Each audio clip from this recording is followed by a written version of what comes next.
Hey guys, MadAskGamers here. In this video we're going to be doing a speed comparison between the iPad 2 and the iPod Touch 4th generation. Alright, so we've got the iPad 2 on the left here and the iPod on the right, obviously. Now before we get into this, please keep in mind that the iPad 2 is running dual-core A5 processor and has 512 megabytes of RAM, while the iPod Touch has only half the amount of RAM and is running the A4 processor. Alright, so in this video we're going to be loading up some web page and applications and just comparing the speed between both devices. Alright, so many people have said that to make this more of a fair test when loading web pages is to go to settings, Safari settings on each device and clear the Couchy. I'm not too sure if I'm saying it right, Couchy, but you'll see it when I do it. So to do that we're going to open settings on each device. So I'm going to do them at the same time and see which one opens first. Oh yeah, now we have nothing running in the background, as you can see there, the iPad and the iPod, so no multitasking in the background, so here we go.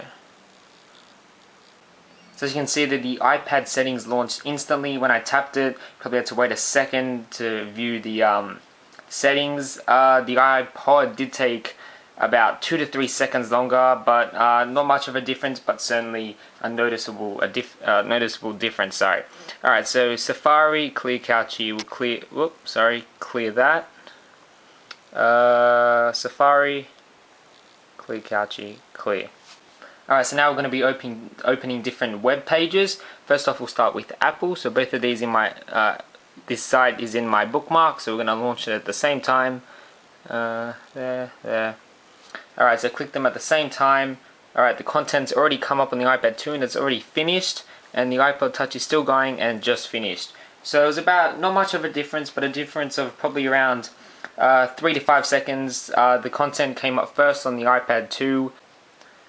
Alright, so the next site will be our YouTube channel, which is MadAskGamers. Remember to subscribe if you enjoyed this video.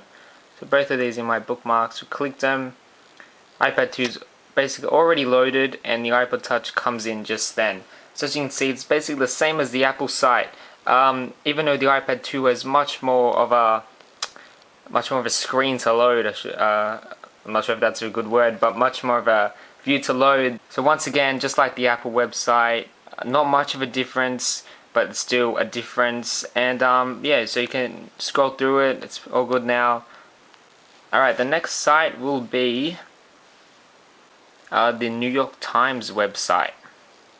Just going to launch each of these here. And this site does have quite a bit of content on it, so we'll see which one finishes first. Alright, so the iPad 2 is almost done.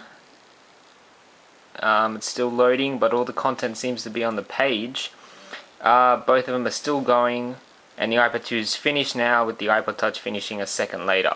So the iPad 2 still said it was loading, but I was able to scroll through and see all the content perfectly. The iPod Touch finished only a couple seconds later, but the content on the screen took a little longer to load than the iPad. Alright, so now let's get into some apps. Alright, so now we're going to launch the App Store on each device. Alright, so they're both loading. They're both running on the same Wi-Fi network. Alright, so as you can see, the iPad is done loading. iPod Touch just finished then. So a bit of a longer difference, but yeah, you can certainly notice it.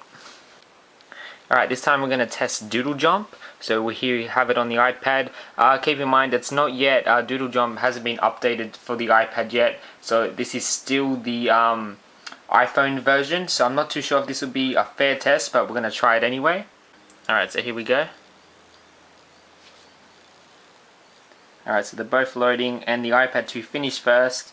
iPod Touch still loading and just finished then. So like I said, it's the Doodle Jump on the iPad is still the iPhone version. But yeah, so still a bit of a difference. Alright, so the last application we're going to load is Fruit Ninja. Now Fruit Ninja has been updated for the iPad, so this is the full iPad, HD iPad version of Fruit Ninja. Alright, and we have it on the iPod Touch as well, so we're going to click it at the same time. So iPad 2 came up first, both are loading, and the iPad 2 is now done. Turn that sound down, and as you can see there, about 5 seconds later the iPod Touch loaded. So guys, basically to wrap it up, not much of a big difference, but certainly noticeable. Like I said, the iPod Touch only has double the amount of RAM. I've had my iPod for a couple of months now, and I just got my iPad yesterday. So obviously it's still new. This one's a bit old still, or not old, but you know, I didn't get it yesterday like the iPad. But guys, if you want any more videos on the iPad 2, and if you have any questions, anything like that, anything you want to know about it, leave a comment and we'll do our best to make a video on it. We're going to be trying making some best iPad apps videos like you did for the iPod Touch, so stay tuned for them. And probably also doing a smart cover review, so check in the description for that. And thanks for watching. Peace.